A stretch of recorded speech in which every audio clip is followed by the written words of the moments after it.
Lust is a chain, and for many, it's the chain that binds the mind and body.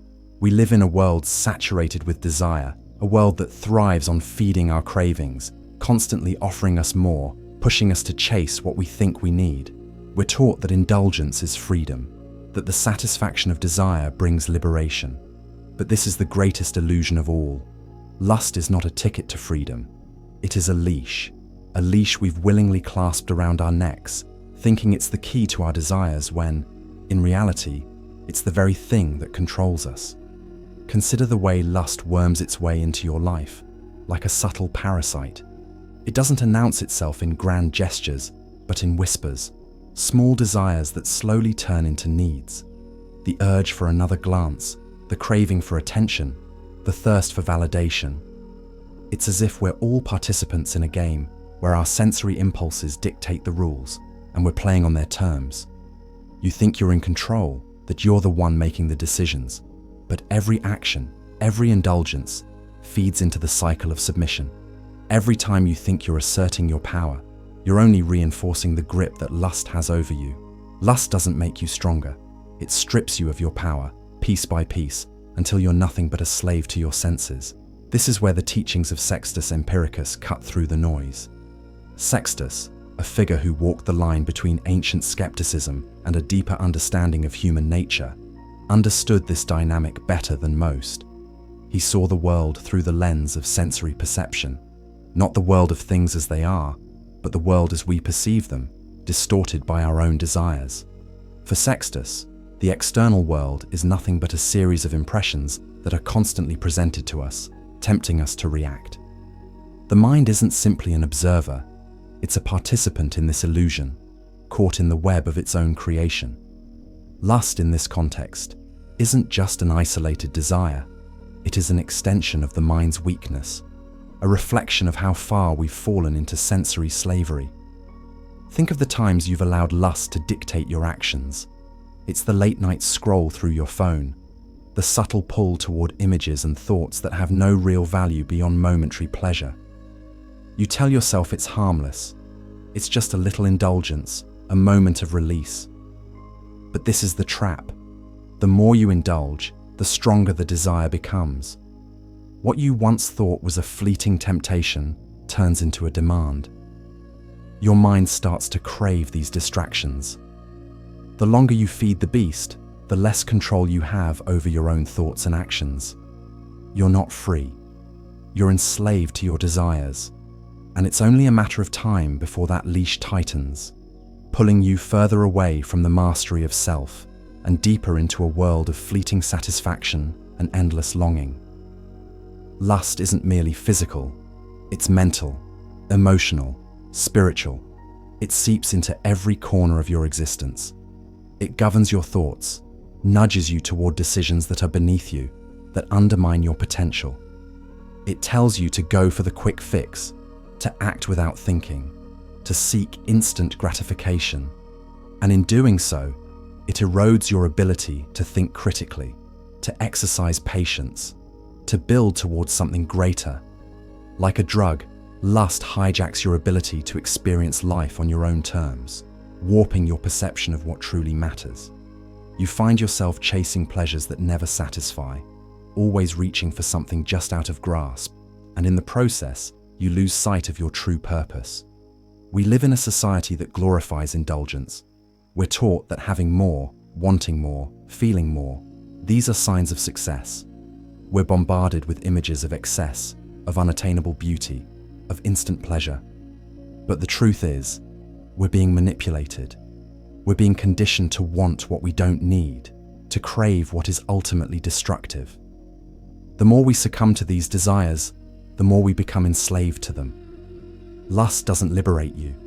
It lures you in with promises of freedom, but it only tightens the chains around your neck. But here's the truth you need to accept. Freedom doesn't come from indulging in every desire. True freedom comes from recognizing the leash for what it is and deciding, consciously, to break free. That's the moment you start to take control, not the moment you give in to the whims of your senses, but the moment you rise above them. This isn't about rejecting pleasure. It's about understanding that pleasure, when it controls you, is a prison. And just like any other prison, the first step to liberation is realizing you're trapped. In the Alchemy of Lust, you'll be taken deep into the ancient and forgotten discipline of sexual transmutation, a principle once reserved for monks, warriors, kings, and creators. Sextus Empiricus knew this.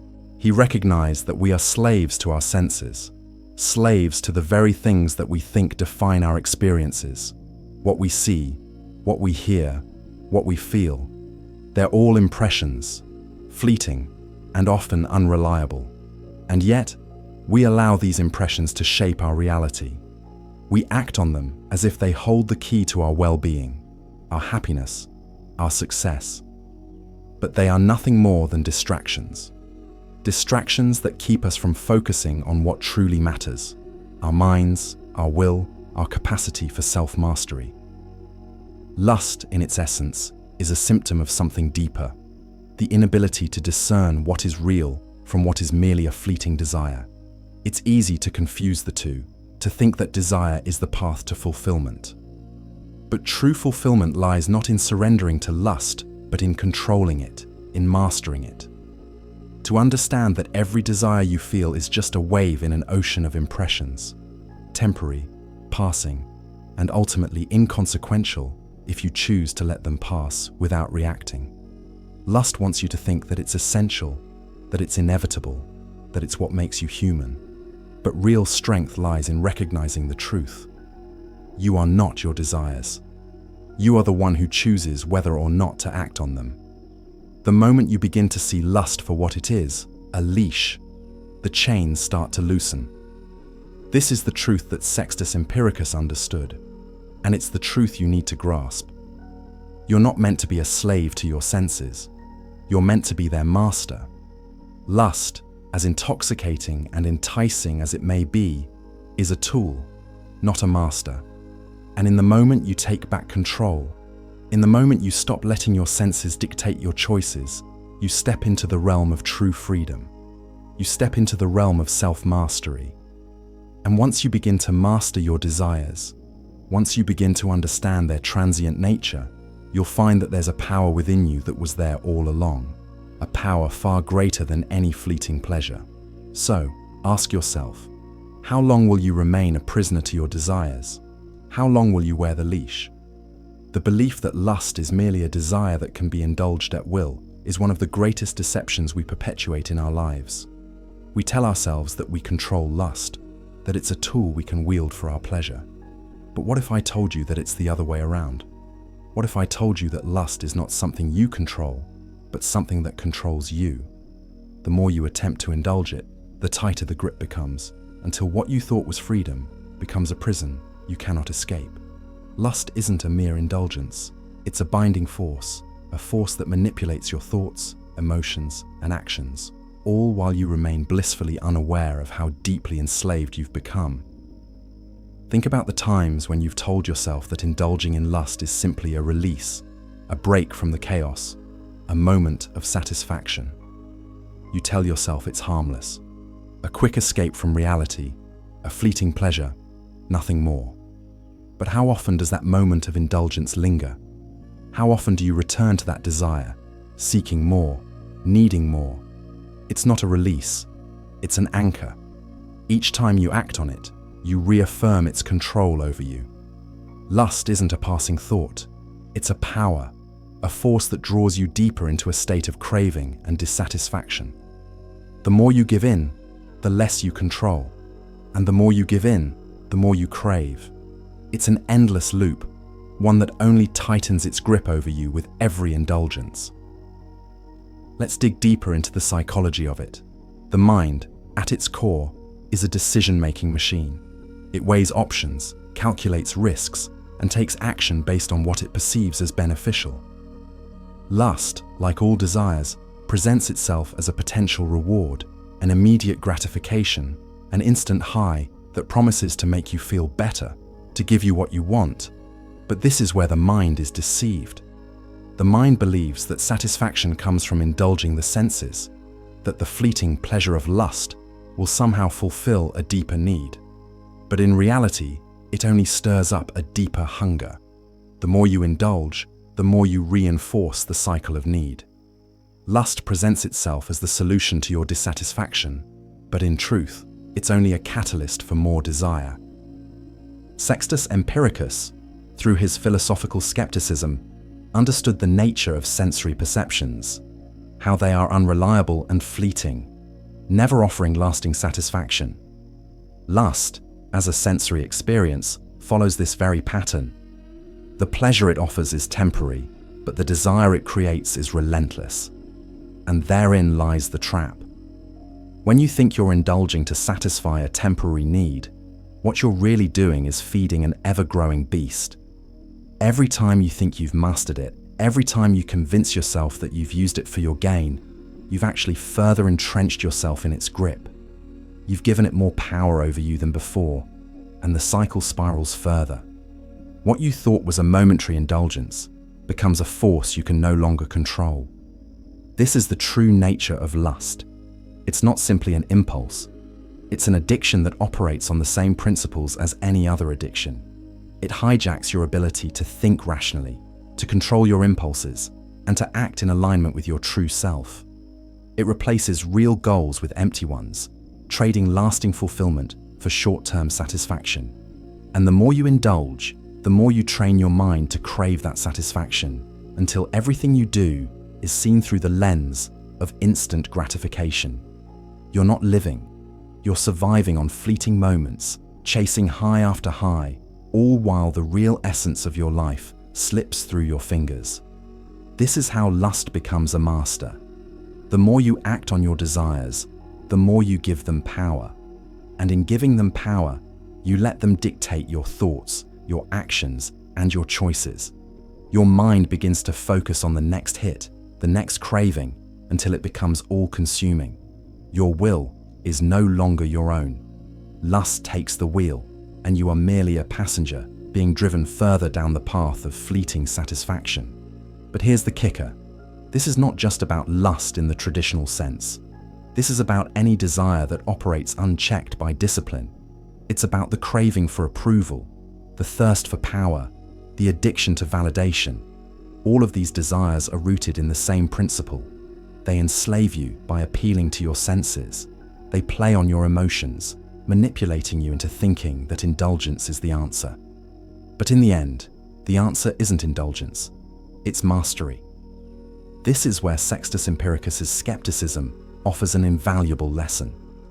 He questioned the validity of sensory perception, understanding that the things we experience are filtered through our own desires, our own biases. Lust, in this context, is nothing more than a distortion of reality, a desire for something we believe will fulfill us, when in fact, it only empties us. We mistake the fleeting pleasure of indulgence for true fulfillment. But real fulfillment is not found in satisfying every desire that crosses your path. It's found in understanding that many of the things you crave are not essential, they're distractions.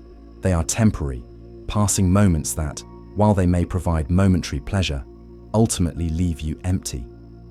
In the world of sensory slavery, lust is but one manifestation of the greater issue. We are constantly bombarded with desires, with temptations, with distractions that promise us fulfillment, but only lead to more longing. The moment you indulge in one desire, it becomes easier to indulge in another. Death of desire, the Stoics' path to cold clarity. This is not a guide. This is not self-help. This is war. Kill the need. Master the mind. The cycle of lust, once begun, is self-perpetuating. It feeds on itself, growing stronger with each indulgence until it controls you entirely.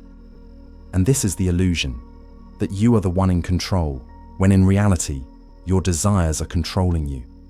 It's time to break the cycle, to recognize that the pursuit of endless indulgence is not a path to freedom, but a road to enslavement.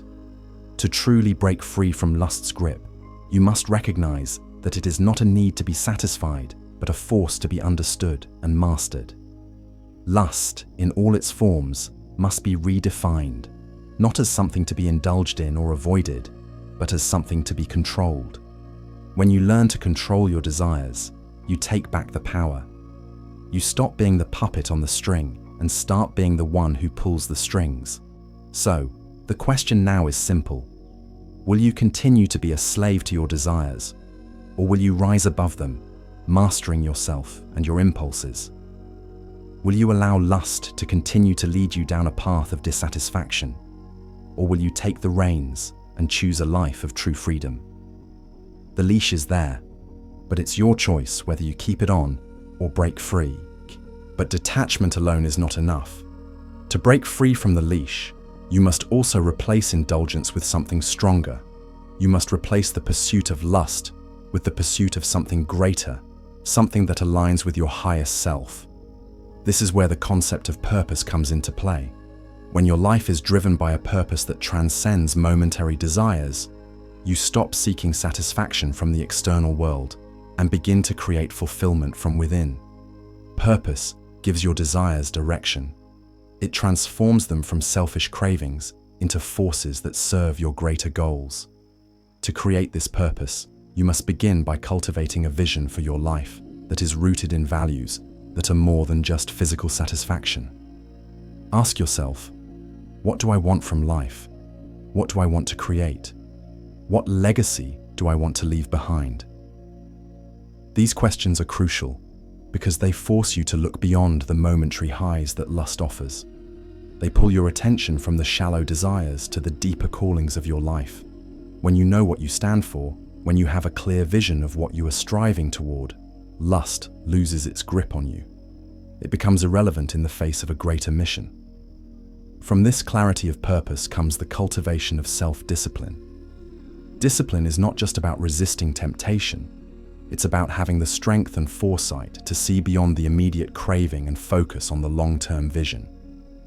Discipline allows you to say no to instant gratification because you know that saying yes to it now only robs you of a better, more fulfilling future. It is in these moments of discipline that you truly break the leash of lust. Every time you resist the pull of desire, you strengthen your will. Every time you choose purpose over pleasure, you reinforce your sovereignty. This journey towards mastery over lust is not easy. It is a daily practice. It requires patience, dedication, and a willingness to embrace discomfort. It's not about eliminating lust, but about reshaping your relationship with it. It's about turning the table on the forces that seek to control you and asserting your own will. And when you do, you begin to reclaim not just your desires, but your life. The solution then is threefold. Awareness. Recognize the illusion of need that lust creates. Understand that it is a force that seeks to enslave you, not a natural part of who you are. Detachment. Let go of the need for instant gratification. Choose to resist the pull of fleeting desires and realize that your worth is not tied to satisfying them. Purpose and discipline. Replace the desire for lust with a greater vision. Cultivate purpose and let that purpose guide you. Strengthen your discipline by practicing delayed gratification and focusing on long-term fulfillment. Breaking the leash is not a one-time event. It is a continuous process, a constant evolution of the self. But once you take these steps, once you begin to see lust for what it truly is, you'll realize that the leash is not a permanent part of your life. It is a self-imposed constraint, and it can be broken at any moment you choose. The power has always been yours to reclaim. So ask yourself again, will you let lust control you, or will you rise above it, break free, and take control of your life? The answer is yours to make. Thus remember, we are Indeceptor. Becoming Indeceptor is the code they never wanted you to learn. A psychological war map for men, forbidden teachings fused with modern strategy for influence, dominance, and self-mastery. If you want peace, prepare for war.